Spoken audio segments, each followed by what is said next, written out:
त्याच्यानंतर आहे, आता तुम्हाला याच्यामधला एक मेजर घटक तुम्हाला समजून घ्यायचा आहे, ते म्हणजे काय आहे, इलेक्ट्रोमॅग्नेटिक रेडिएशन्स. आता या जे इलेक्ट्रोमॅग्नेटिक रेडिएशन तुम्ही जर व्यवस्थित पद्धतीने समजून घेतल्या तर तुम्हाला रिमोट सेन्सिंग सर्व समजले. त्याच्यामध्ये एक बेसिक गोष्ट आहे की रिमोट सेन्सिंग समजून घेताना तुम्हाला इलेक्ट्रोमॅग्नेटिक स्पेक्ट्रम जो आहे, काय आहे, तुम्हाला जो इलेक्ट्रोमॅग्नेटिक स्पेक्ट्रम जो आहे तो समजून घ्यावा लागेल.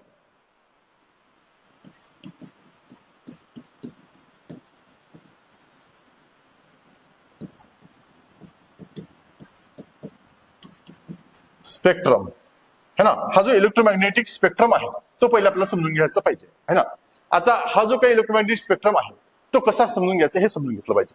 आता बघा एक आहे, आता इलेक्ट्रोमॅग्नेटिक स्पेक्ट्रम काय आहे, एक तर इलेक्ट्रोमॅग्नेटिक स्पेक्ट्रम काय आहे, सूर्यापासून येणारी जेवढी काही किरणं आहेत, सूर्यापासून येणारी जेवढी काही किरणं आहेत त्या किरणाला काय म्हणतो आपण, इलेक्ट्रोमॅग्नेटिक रेडिएशन म्हणत असतो. इलेक्ट्रोमॅग्नेटिक रेडिएशन म्हणत असतो. ह्या रेडिएशन्स आहेत. आता या किती प्रकारच्या रेडिएशन आपण सूर्य आपल्याला आपल्यापर्यंत पोहोचवतो किंवा सूर्यापासून किती प्रकारच्या रेडिएशन निघत असतात, तर त्याच्यामध्ये ज्या रेडिएशन्स आहेत त्या रेडिएशन मी इथं उल्लेख करतो, ह्या सूर्यापासून निघणाऱ्या रेडिएशन्स आहेत. पहिली जी रेडिएशन आहे ती रेडिएशन आहे ती म्हणजे रेडिओ वेव्हज. कोणती आहे, रेडिओ वेव्हज.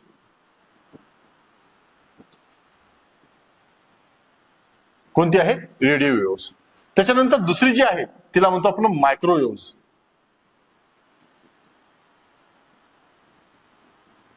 त्याच्यानंतर जी आहे ती आहे इन्फ्रारेड. कोणती आहे, इन्फ्रारेड. त्याच्यानंतर जी आहे तिला म्हणतो आपण व्हिजिबल लाईट है ना.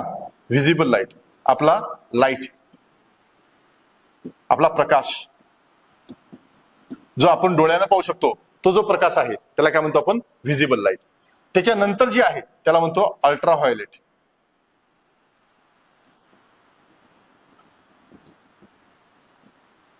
त्याच्यानंतर जी आहे त्याला म्हणतो आपण एक्स रे. आणि त्याच्यानंतर जी आहे त्याला म्हणतो आपण गॅमा रेज.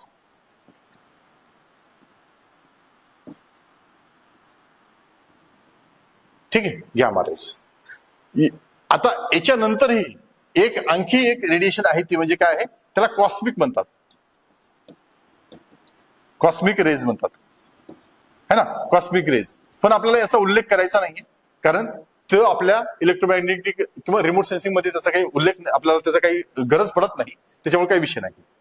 आपल्याला ह्या ज्या काही रेडिएशन्स आहेत, या ज्या काही इलेक्ट्रोमॅग्नेटिक रेडिएशन्स आहेत, याचा अभ्यास आपल्याला या टॉपिकच्या अंतर्गत करायचा आहे.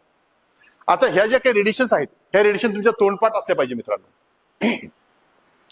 याच्यामध्ये गफलत करून चालणार नाही. या जर माहिती असतील तुम्हाला या फिजिक्स मध्येही विचारल्या जाऊ शकतात, तुम्हाला कुठेही त्याचं ऍप्लिकेशन आपल्याला पाहायला मिळतं.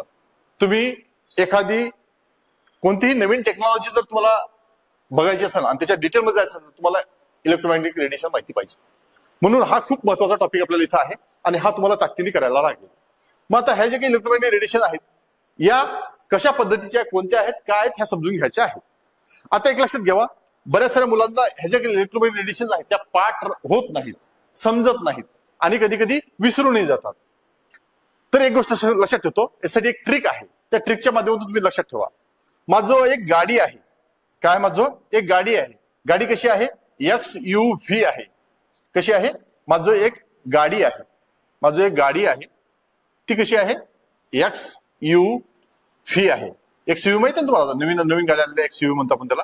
माझं एक गाडी आहे XUV है ना. मग त्याच्यात ही जी XUV आहे ही XUV घेऊन I am going to Raigad. मी रायगडवर गेलो.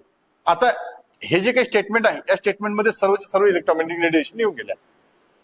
काय आहे, माझं गाडी आहे, गाडी कोणती आहे, XUV गाडी आहे. गाडी कोणती आहे, गाडी म्हणजे G म्हणजे काय, गॅमा रेज, X म्हणजे काय, एक्स रेज, U म्हणजे काय, अल्ट्राव्हायोलेट, V म्हणजे काय, व्हिजिबल लाईट. ठीक आहे, व्हिजिबल लाईट, व्हिजिबल लाईट झाला है ना. मग काय आहे, माझं XUV गाडी आहे. Then I am going to Raigad. I am म्हणजे काय, आय म्हणजे काय, इन्फ्रारेड, एम म्हणजे काय, मायक्रोवेव्ह, आर म्हणजे काय, radio waves. I am going to Raigad असं लक्षात ठेवा. म्हणजे काय आहे, सिंपल, तुम्हाला पूर्ण इलेक्ट्रोमॅग्नेटिक रेडिएशन जो काय आहे तो जो स्पेक्ट्रम आहे तो पाठच होऊन जाईल. जर काही मुलांना अशा पद्धतीची लक्षात राहत नसेल आणि थोडंसं फनी टाईप पाहिजे असेल आणि तुमच्या लेवलचं पाहिजे असेल तर त्यासाठी पण माझं एक ट्रिक आहे. ती काय आहे? एक ट्रिक आहे बघा, रेडिओ मिर्ची. काय आहे? Radio Mirchi I love you ex girlfriend. हे लक्षात ठेवा. काय आहे? रेडिओ मिर्ची. रेडिओज एम म्हणजे काय? मायक्रोवेव्ह. रेडिओ मिर्ची आय हा आय हा एल हा U I L I love you X आणि girlfriend. G for gamma rays. X म्हणजे काय? X raise. यू म्हणजे काय? अल्ट्राव्हायलेट. व्ही म्हणजे काय? Visible light. एल म्हणजे व्हिजिबल लाईट. आय म्हणजे काय? इन्फ्रारेड. एम म्हणजे काय? मायक्रोवेव्ह. आर म्हणजे काय? रेडिओज. आता अशा दोन पद्धतीच्या ट्रिक मी तुम्हाला सांगितलेल्या आहेत. या इतर दोन्ही पैकी कोणतेही तुम्ही लक्षात ठेवा. एक गोष्ट झाली. त्याच्यानंतर हा जो काही इलेक्ट्रोमॅग्नेटिक स्पेक्ट्रम आहे या इलेक्ट्रोमॅग्नेटिक स्पेक्ट्रम मध्ये 2-3 गोष्टी खूप महत्वाच्या आहेत. तर काय महत्वाच्या आहेत? तर तुम्हाला एक गोष्ट लक्षात म्हणजे समजून घ्यायची आहे त्याच्यामध्ये. तर याच्यामध्ये महत्वाच्या गोष्टी एक आहे ती म्हणजे काय आहे? हे जे काही इलेक्ट्रोमॅग्नेटिक रेडिएशन्स आहेत याच्यामध्ये रिमोट सेन्सिंग जे आहे, रिमोट सेन्सिंग जे आहे इथपासून म्हणजे काय आहे? व्हिजिबल लाईट पासून, व्हिजिबल लाईट पासून हा जो व्हिजिबल लाईट आहे या व्हिजिबल लाईट पासून तर समोर है ना, इथपासून तर इथपर्यंत है ना, हे जे काही वेव्हलेंथ आहे या वेव्हलेंथ मध्ये रिमोट सेन्सिंग होते.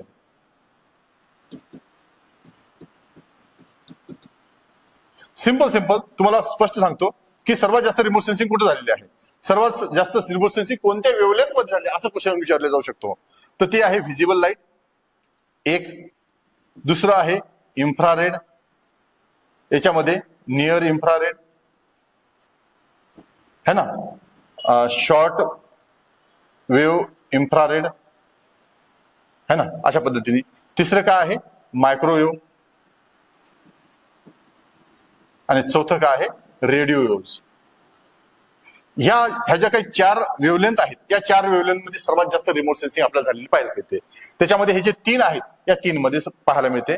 आणि चौथं एक जो अल्ट्राव्हायलेटचा नियर अल्ट्राव्हायलेट म्हणतो आपण, नियर अल्ट्राव्हायलेट हा जो काही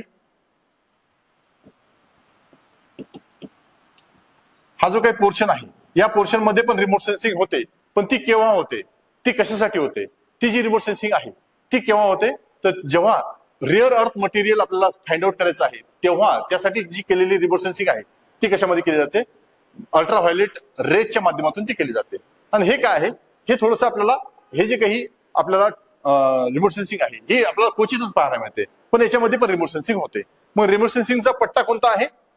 व्हिजिबल लाईट, इन्फ्रारेड, मायक्रोवेव्ह आणि रेडिओ वेव्हज. याच पट्ट्यामध्ये रिमोट सेन्सिंग होते. आणि अल्ट्राव्हायलेट युव्ही मध्ये रिमोट सेन्सिंग का होत नाही? याचं रिझन एक आहे की युव्ही पृथ्वीपर्यंत पोहोचत नाही, पृथ्वीपर्यंत पोहोचत नाही. म्हणून याच्यामध्ये रिमोट सेन्सिंग होत नाही. त्याच्यानंतर एक्स रेज पृथ्वीपर्यंत पोहोचतात का? नाही. हे कुठं अडकतात? हे एक्झोस्फिअर मध्ये अडकतात,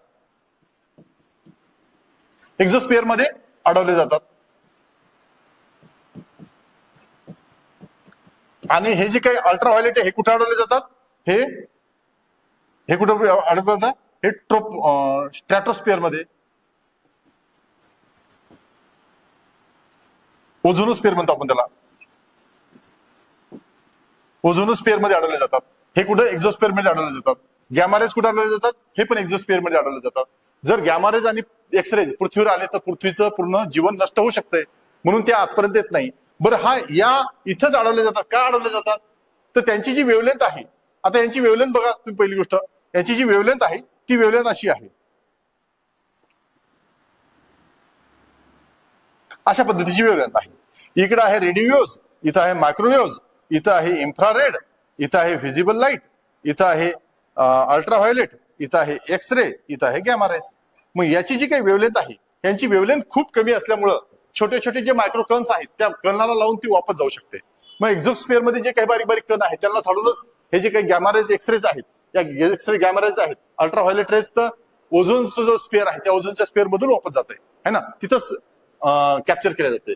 एक्सरे ते काय आहे, त्या एक्झोस्पेअर मध्ये अडवले जातात आणि अल्ट्राव्हायोलेट कुठे अडवले जातात, हे ओझोनोस्पेअर मध्ये अडवले जातात. त्याच्यामुळे ते पृथ्वीपर्यंत पोहोचतच नाही, म्हणून त्याच्यामध्ये रिमोट सेन्सिंग शक्यता होत नाही है ना. याच्यामुळं रिमोट सेन्सिंग होत नाही त्याच्यामध्ये. पण रिमोट सेन्सिंग होते कुठं, जो काही अल्ट्राव्हायोलेटचा थोडासा पोर्शन आहे तो, जो की नियर अल्ट्राव्हायोलेट रेजचा म्हणतो आपण, तिथपासून तर रेडिओ वेव्हज पर्यंत या सर्व वेव्हज मध्ये काय होतं, रिमोट सेन्सिंग शक्य आहे. अशा टाईपचा क्वेश्चन आयोगाने विचारलेला आपल्याला पाहायला मिळतो. आणि जर विचारला नसेल तर काय आहे, तुम्हाला हे लक्षात ठेवायचं की रिमोट सेन्सिंग मध्ये हा महत्वाचा पार्ट आहे. इथं पण रिमोट सेन्सिंग मध्ये काय रिमोट सेन्सिंग केली जाते आणि हा तुम्ही पक्क लक्षात ठेवलं पाहिजे आलेला. आणि याच्या बेसिसवर तुमच्या सर्व कन्सेप्ट क्लिअर होणार आहे. ठीक आहे, हे गोष्ट झाली क्लिअर. त्याच्यानंतर आता एक गोष्ट लक्षात घेतली पाहिजे की रिमोट सेन्सिंग मध्ये आणखी एक गोष्ट लक्षात घेतली पाहिजे की आता ही जी काही वेवलेंथ आहे, आता हे जे काही इलेक्ट्रोमॅग्नेटिक स्पेक्ट्रम आहे, एक लक्षात घ्या,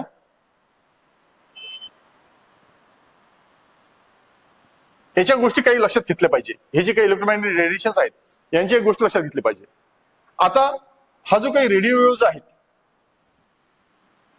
इथं रेडिओ वेव्हज आहेत, इथं मायक्रोवेव्ह आहेत, इथं इन्फ्रारेड आहेत, इथं व्हिजिबल लाईट आहे, इथं युव्ही आहेत, इथं एक्स आहेत, इथं गॅमा रेज आहेत.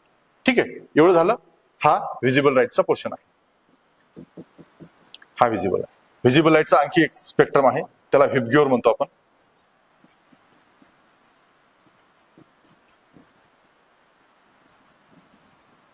है ना, व्हिबग्योर म्हणतो आपण. हा जो व्हिबग्योर आहे हा पण याचा व्हिजिबल लाईटचा पोर्शन आपल्याला पाहायला मिळतो. या इलेक्ट्रोमॅग्नेटिक रेडिएशन मध्ये आपल्याला काय काय गोष्टी लक्षात ठेवायच्या आहेत. एक तर याची वेव्हलेंथ, याची फ्रिक्वेन्सी आणि यांचं अँप्लिट्यूड. आता ही काय भानगड आहे, वेव्हलेंथ काय आहे, फ्रिक्वेन्सी काय आहे आणि अँप्लिट्यूड काय गोष्ट आहे, या तीन कन्सेप्ट इथे आपल्याला समजून घ्यायच्या आहेत. वेव्हलेंथ म्हणजे काय आहे, हे जे काही दोन ट्रॉ आहेत है ना, हे जे काही दोन ट्रॉ आहेत, या ट्रॉ मधलं जे अंतर आहे, हे अंतर किती आहे त्याला म्हणतात वेव्हलेंथ है ना. याला मी मोठं केलं, अशा पद्धतीने दाखवलेलं आहे, याला म्हणतात वेव्हलेंथ. वेव्हलेंथ म्हणजे काय आहे, दोन ट्रॉच्या अंतर्गत दोन ज्या काही इलेक्ट्रोमॅग्नेटिक रेडिएशन मधले जे काही वेव्हज आहेत त्या वेव्हजच्या दोन ट्रॉ मधलं अंतर याला काय म्हणतो आपण, त्याला म्हणतो वेव्हलेंथ. आणि फ्रिक्वेन्सी म्हणजे काय आहे, फ्रिक्वेन्सी म्हणजे काय आहे, हा जो काही वेव्हलेंथ आहे, ही वेव्हलेंथ एका सेकंदामध्ये किती प्रमाणात व्हायब्रेट होते, किती प्रमाणात स्पंदन करते, त्याला काय म्हणतो आपण, त्याची फ्रिक्वेन्सी म्हणतो. फ्रिक्वेन्सी म्हणतो म्हणजे एका सेकंदामध्ये ती किती पद्धतीने, त्या एका सेकंदामध्ये किती वेळेस ती खालीवर होते, किती वेळेस ती कंपन पावते, कंपन पावण्याच्या ज्या फ्रिक्वेन्सी त्याला काय म्हणतो आपण, फ्रिक्वेन्सी म्हणतो. ही एका सेकंदामध्ये किती वेळेस कंपन पावते त्याला आपण त्याची फ्रिक्वेन्सी म्हणतो. या वेव्हलेंथची फ्रिक्वेन्सी झाली. त्याच्यानंतर अँप्लिट्यूड म्हणजे काय, अँप्लिट्यूड म्हणजे काय आहे, ही जी वेव्हलेंथ आहे या वेव्हलेंथने किती एनर्जी कॅरी केलेली आहे, या एनर्जी याच्यामध्ये किती एनर्जी आहे, वेव्हलेंथ मध्ये किती एनर्जी आहे हे दाखवायचं काम कोण करतो, अँप्लिट्यूड करत असतो. ठीक आहे, मग ह्या तीन गोष्टी तुम्हाला लक्षात ठेवायच्या आहेत. एक आहे वेव्हलेंथ, वेव्हलेंथ म्हणजे काय, हे अंतर आहे. मग आता एक लक्षात ठेवा, ज्या इलेक्ट्रोमॅग्नेटिक रेडिएशनची वेव्हलेंथ जास्त आहे त्याच्यामध्ये एनर्जी कमी असते. म्हणजे वेव्हलेंथ जास्त कुठं आहे, इथं वेव्हलेंथ कशी आहे, जास्त आहे. याची फ्रिक्वेन्सी कशी असेल, मग फ्रिक्वेन्सी कशी आहे, कमी आहे. आणि याच्यामध्ये एनर्जी किती आहे, कमी आहे. कारण एनर्जी कशावर डिपेंड आहे, फ्रिक्वेन्सी जास्त पाहिजे. जर फ्रिक्वेन्सी जास्त असेल तर एनर्जी जास्त असते. मग इथे एनर्जी किती आहे, रेडिओ वेव्हज, मायक्रोवेव्ह, इन्फ्रारेड रे ज्या आहेत, व्हिजिबल लाईट आहे, यांच्यामध्ये किती आहे, व्हिजिबल लाईट मध्ये जास्त आहे. पण हे जे तीन रेडिएशन आहे याच्यामध्ये एनर्जी किती आहे, याच्यामध्ये खूप कमी आहे. एनर्जी सर्वात जास्त कुठं आहे, एनर्जी सर्वात जास्त इथं आहे. म्हणजे काय आहे, जिथं फ्रिक्वेन्सी जास्त आहे, मग इथं कसं वेव्हलेंथ कशी आहे, इथं वेव्हलेंथ कशी आहे, इथं वेव्हलेंथ कमी आहे. आहे दिसते तुम्हाला, इथं वेव्हलेंथ खूप कमी आहे ना, वेव्हलेंथ कमी, इथं जास्त आहे, इथं वेव्हलेंथ कमी आहे. इथं फ्रिक्वेन्सी कशी आहे, फ्रिक्वेन्सी कशी आहे, इथं फ्रिक्वेन्सी खूप जास्त आहे. इथं एनर्जी कशी असेल, मग एनर्जी कशी असेल, इथं एनर्जी खूप जास्त आपल्याला पाहायला मिळते. मग लक्षात ठेवलं पाहिजे की व्हिजिबल लाईट पासून तर गॅमा रेज पर्यंत यांची जी वेव्हलेंथ आहे ती वेव्हलेंथ कमी आहे, फ्रिक्वेन्सी जास्त आहे आणि एनर्जी जास्त, फ्रिक्वेन्सी जास्त आहे आणि एनर्जी जास्त आहे. आणि इन्फ्रारेड पासून तर रेडिओ वेव्हज पर्यंत यांची वेव्हलेंथ जास्त आहे, फ्रिक्वेन्सी कमी आहे आणि एनर्जी त्यांच्यामध्ये कमी आहे. आता याच बेसिसवर हे रिमोट सेन्सिंगचं फंडामेंटल आहे, बेसिक आहे, हे तुम्हाला इथे समजून घ्यायचं आहे. याच्यामुळं रिमोट सेन्सिंग कुठं कुठं पॉसिबल आहे, हे जे 3 आहेत व्हिजिबल लाईट पासून, व्हिजिबल पासून तर हे जे काही रेडिओ वेव्ह पर्यंत आहेत, याच्यामध्येच रिमोट सेन्सिंग पॉसिबल आहे, बाकी ठिकाणी रिमोट सेन्सिंग पॉसिबल बिलकुल नाहीये. मग हे तुम्हाला इथं समजून घ्यायचं होतं. आणखी एक गोष्ट आहे, एक कन्सेप्ट आहे त्याच्यामध्ये, ती म्हणजे काय, फोटॉन. हे जी काही एनर्जी इलेक्ट्रोमॅग्नेटिक रेडिएशन पासून म्हणजे सूर्यापासून जी एनर्जी येणार आहे, त्याचं बेसिक युनिट काय आहे, त्याचं बेसिक फंडामेंटल युनिट काय आहे.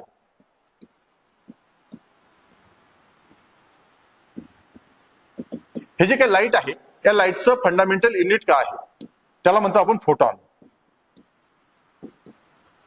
आता हे फोटॉन काय आहे, हे फोटॉन काय आहेत, एक मॉलिक्युल्स आहेत, कण आहेत. कशाचे, हे जे काही एनर्जी येणार आहे, हे जे काही लाईट आहे, त्या लाईटचं एक एकक आहे. लाईटचं काय आहे, लाईटचे कण आहेत. लाईटचे कण म्हणजे काय आहे, हे फोटॉन आहेत. आणि हे फोटॉन आपल्याला ह्या वेव्हच्या माध्यमातून पण आपल्याला दाखवता येतात, वेव्हच्या माध्यमातून पण आपण पाहत असतो. आता हे फोटॉन काय करतात, फोटॉन काय करत असतात, एनर्जी कॅरी करत असतात. मग त्याच्यामध्ये एनर्जी वेगवेगळ्या पद्धतीने आपल्याला इथं पाहायला मिळतात. म्हणून हा फोटॉन पण महत्वाचा आहे. आणि जेव्हा तुम्हाला रिमोट सेन्सिंग शिकवतो आपण, तेव्हा जे सेन्सर्स आहेत, ते सेन्सर काय करतात, हे जे फोटॉन आहेत, याच्यामध्ये हे जे काही कण आहेत, सूर्याच्या प्रकाशाचे जे कण आहेत, हे जे कण आहेत, एल्बर्ट आइन्स्टाईननी शोधलेला विषय आहे ना. हे जे कण आहेत, हे कण कॅप्चर करण्याचं साधन म्हणजे तुम्हाला सेन्सर्स आहेत. सेन्सर काय कॅप्चर करणार आहेत, हे जे फोटॉन आहेत, हे फोटॉन कॅप्चर करणार आहेत. म्हणजे काय करणार आहेत, इलेक्ट्रिक, हे जे काही सूर्यापासून येणारी जी किरण आहेत, त्या किरणामधला जो काही कण आहे, ते कण कॅप्चर करण्याचं काम करणार आहे. आणि त्याच बेसिस ही पूर्ण रिमोट सेन्सिंग चालत असते. एवढं क्लिअर आहे, ठीक आहे. समोर जाऊ, ठीक आहे. हे झालं. त्याच्यानंतर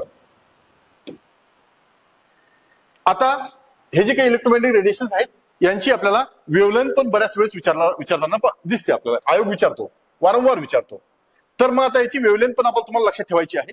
आता लक्षात ठेवताना थोडं सिस्टमॅटिक पद्धतीने लक्षात ठेवा. काय आहे, आता व्हिजिबल लाईट आहे, व्हिजिबल लाईटची किती आहे, 400, किती आहे, 400 नॅनोमीटर, 400 नॅनोमीटर ते 700 नॅनोमीटर. आणि आयोगाने सर्वात जास्त, राज्यसेवेमध्ये सर्वात जास्त क्वेश्चन याच्यावर विचारलेले आहे. तुम्हाला पण विचारेल आता नेक्स्ट टाइम मध्ये, तुम्हाला तुमचाच नंबर आहे, कंबाईन वाल्याचा नंबर आहे. आता कोणाचा नंबर आहे, आता कंबाईन वाल्याचा नंबर आहे. तुम्हाला याच्यापैकी कोणती ना कोणती विचारून टाकेल, किंवा मिक्स मॅच करून तुम्हाला विचारून टाकेल. काय करेल, 400 ते 800, 400 ते 900 विचारेल. 900 ही कोणाची वेव्हलेंथ आहे, ती कोणाचीच नाही आहे, ती मिक्स आहे. व्हिजिबल लाईट आणि इन्फ्रारेड याची मिक्स आहे ती. त्याच्यामुळे अशी कोणतीच वेव्हलेंथ आपल्याला पाहायला मिळत नाही, है ना, ती मिक्स असू शकते. अशा टाईपचा क्वेश्चन पण तो विचारू शकतो, ठीक आहे. मग वेव्हलेंथ लक्षात ठेवताना कशी ठेवायची, पहिले तुम्हाला हे व्हिजिबल लाईट जी आहे, जे आपल्याला दिसतो प्रकाश, सूर्याच्या प्रकाश खूप जास्त आहेत, प्रकाशाची वेव्हलेंथ खूप जास्त आहे. आपल्याला फक्त त्याच्यामधला छोटासा पोर्शन दिसतो, तो म्हणजे एवढा, हा जो पोर्शन आहे हाच आपल्याला दिसतो. बाकीचा हा जो काही स्पेक्ट्रम आहे, हा आपल्याला डोळ्यांनी, उघड्या डोळ्यांनी कधीच दिसत नाही. हे तुमच्या डोक्यात फिक्स करून घ्या. आपल्याला फक्त हाच व्हिजिबल लाईटचा हा छोटासा पोर्शन आपल्याला दिसतो एवढ्या मोठ्या स्पेक्ट्रम मधून. बाकीच्या स्पेक्ट्रमला पाहण्यासाठी आपल्याला इक्विपमेंट्स लागतात. इन्फ्रारेडला पाहण्यासाठी, मायक्रोवेव्हला पाहण्यासाठी, रेडिओला पाहण्यासाठी, एक्सरेला, गॅमा रेला, अल्ट्राव्हायोलेटला पाहण्यासाठी आपल्याला इक्विपमेंट लागतात. आपल्या उघड्या डोळ्यांनी ते दिसत नाही. काही अॅनिमल आहेत त्यांच्यामध्ये ही पाहण्याची किंवा हे ऐकण्याची ही क्षमता आहे. काहीच अॅनिमल आहेत, प्रत्येक अॅनिमलला त्या गोष्टी दिसत नाहीत, ठीक आहे. मग काय आहे, आपल्याला हे बघायचं आहे. मग त्याची वेव्हलेंथ आयोग वारंवार विचारतो, त्याच्यामुळे वेव्हलेंथवर आपल्याला चर्चा केली पाहिजे. आता हे पाठ केलं पाहिजे. काय आहे, व्हिजिबल लाईटचं जे काही वेव्हलेंथ आहे ती किती आहे, 400 नॅनोमीटर ते 700 नॅनोमीटर. पहिलं लक्षात ठेवा, है ना, 400 ते 700. मग 700 पासून तर 1 mm पर्यंत, किती आहे 700 नॅनोमीटर पासून ते 1 nm पर्यंत किती आहे त्याला म्हणतो आपण इन्फ्रारेड. काय ही इन्फ्रारेड किती आहे या 700, हा 700 खाली या, खाली आल्यानंतर 700 ते 1 नॅनोमीटर 1 mm पर्यंत इन्फ्रारेड आहे. आणि 1 mm पासून 1 mm पासून तो 0.1 मीटर पर्यंत कोण आहे मायक्रोवेव्ह आहे. ही कोण आहे ही मायक्रोवेव्ह आहे. आणि 0.1 mm पासून तर 1 मीटर पर्यंत किंवा 1 किलोमीटर पर्यंत, 1 किलोमीटर म्हणतो मी, 1 किलोमीटर म्हणतो, 1 किलोमीटर पर्यंत जर आपल्याला पाहायला मिळते ती कोणती आहे त्याला म्हणतो आपण रेडिओ. रेडिओ म्हणतो. हीच लक्षात ठेवा. काय आहे 407 कोण आहे व्हिजिबल लाईट. हा आकडा पाठ करा पहिले, हा आकडा सर्वात जास्त पाठ असला पाहिजे. 400 ते 700 रटून टाका. 400 ते 700 व्हिजिबल लाईट आहे. 700 पासून पहिला 700 पासून तर 1 mm पर्यंत कोण आहे इन्फ्रारेड आहे. 1 mm पासून तर 0.1 mm पर्यंत 1 m पर्यंत किती आहे मायक्रोवेव्ह आहे. आणि 0.1 m पासून तर 1 मीटर किंवा 1 किलोमीटर पर्यंत कोण आहे रेडिओज आहे. या पद्धतीने अशा पद्धतीने लक्षात ठेवा. दुसरं इथून समोर या 400, इथं 400 घ्या. अल्ट्राव्हायोलेट आहे, हा अल्ट्राव्हायोलेट आहे. अल्ट्राव्हायोलेट अल्ट्राव्हायोलेट किती आहे 400 पासून तर 1 nm पर्यंत. आता nm मध्ये या, इथं mm मधून m मीटर पर्यंत गेलो आपण. आता इथं उलट थोडस nm मध्ये या. 400 nm पासून तर 1 nm पर्यंत कोण आहे हा अल्ट्राव्हायोलेट आहे. आता पुन्हा खाली या 1 nm टू 0.001 nm पर्यंत हे कोण आहे एक्स रे आहे. आणि पुन्हा हा जो आकडा आहे, हा जो आकडा मी इथं सांगतो तुम्हाला, हा जो आकडा आहे हा आकडा पुन्हा इथं घ्या, खाली घ्या, इथं पुन्हा खाली घ्या. खाली घेतल्यानंतर 0.0 nm पासून तर त्याच्या समोरचा जो आकडा असेल म्हणजे आणखी तो खूप सारे शून्य लावा, त्याच्यामध्ये कोण असेल त्याच्यामध्ये आपल्याला गॅमा रेज पाहायला मिळतो. अशा पद्धतीने हा जो काही इलेक्ट्रोमॅग्नेटिक स्पेक्ट्रम आहे तो लक्षात ठेवा. आता या व्हिजिबल लाईट मध्ये पण आता बरेच सारे जे काही व्हिपग्योर मी तुम्हाला सांगितलं आहे तो व्हिपग्योर पण लक्षात ठेवायचा आहे. आता व्हिपग्योर मध्ये काय आहे व्हिजिबल लाईटची तुम्हाला आणखी एक आयडिया सांगतो. तर व्हिजिबल लाईटचा एक गोष्ट लक्षात ठेवा, व्हिजिबल लाईटचा ही जी वेवलेंथ आहे ही वेवलेंथ पण लक्षात ठेवा. कोण आहे व्हायोलेट जे कलर आहे, व्हायोलेट कलरचे कुठं आहे व्हायोलेट कलर हा इथं असेल, या बाजूला असेल. ना मी तुम्हाला एक काढून दाखवतो. हा व्हिजिबल लाईट हा स्पेक्ट्रम आहे व्हिजिबल. आता इथं व्हायोलेट आहे, व्हायोलेट इकडल्या साईडला आहे, रेड इकडल्या साईडला आहे. रेड हा जो रेड आहे हा इथं असेल, व्हायोलेट इथं असेल, असा स्पेक्ट्रम आहे तो, है ना, असा स्पेक्ट्रम आहे. हा जो काही अशा पद्धतीचा स्पेक्ट्रम आहे. व्हायोलेट आहे, व्हायोलेट कुठं कसा लक्षात ठेवायचा अल्ट्राव्हायोलेट, अल्ट्राव्हायोलेट आहे ना, अल्ट्राव्हायोलेटची जी साईड आहे अल्ट्राव्हायोलेट इथपासून इथपर्यंत आहे ना, ही जी साईड आहे इथं व्हायोलेट आहे. त्याची जी काही वेवलेंथ आहे ती किती आहे 380 ते 380 ते 450 nm पर्यंत. 300 किती आहे 380 ते 450 पर्यंत कोणाची वेवलेंथ आहे, कुणाची वेवलेंथ आहे व्हिजिबल लाईटची. व्हिजिबल लाईट मध्ये कोण व्हायोलेट जो आहे व्हायोलेट कलरची ही वेवलेंथ आहे. ब्लू कलरची किती आहे 450 ते 495. ग्रीनची किती आहे 495 ते 570. येलोची किती आहे 570 ते 590. ऑरेंजची किती आहे 590 ते 620. रेडची किती आहे 620 ते 750 है ना. मग रेड है ना, रेड कसा घ्यायचा इथं है ना, इन्फ्रारेड, इन्फ्रारेड ना, इन्फ्रा रेड हा रेड आहे ना, हा जो वेवलेंथ आहे ही रेड आहे, इन्फ्रारेड म्हणतो. अल्ट्राव्हायोलेट म्हणजे कशी आहे व्हायोलेट आहे. मग व्हायोलेट या साईडला आहे आणि रेड या साईडला आहे है ना, इन्फ्रारेड. मग त्याच्यानुसार त्याची वेवलेंथ पण आहे. वेवलेंथ इथं इकडे याची सेट झाली ही इतकी आहे, याची वेवलेंथ पण तेवढीच आहे. अल्ट्राव्हायोलेटची तू बघितली nm टू 400 nm, मग ही याच्या जवळ बसते, याच्या जवळ बसते. अल्ट्रा रेड कलरची जर बघितली तर किती आहे 620 ते 750. याची किती आहे 750 700 पासून जास्त 1 mm पर्यंत. मग काय आहे हे जर रेडची आहे ती रेडची याच्याशी मॅच होते, याच्याशी मॅच होते. मग या स्पेक्ट्रम मध्ये त्याला ठेवा. मग रेड कलरची विचारली किंवा व्हायोलेट कलरची विचारली, याच्यावर मधली जी रेंज आहे ती रेंज तुम्हाला लक्षात राहून जाते आणि ती तुम्ही पाहायची असते. मग या पद्धतीने हा जो काही स्पेक्ट्रम आहे त्याची वेवलेंथ आहे ती लक्षात ठेवायची असते. अशा पद्धतीने वेवलेंथ लक्षात ठेवल्यानंतर फ्रिक्वेन्सी वगैरे त्याचा काही मॅटर नाहीये. फ्रिक्वेन्सी तुम्हाला कुठं जास्त आहे कुठं कमी आहे हे तुम्हाला माहित पडून जाते. ठीक आहे.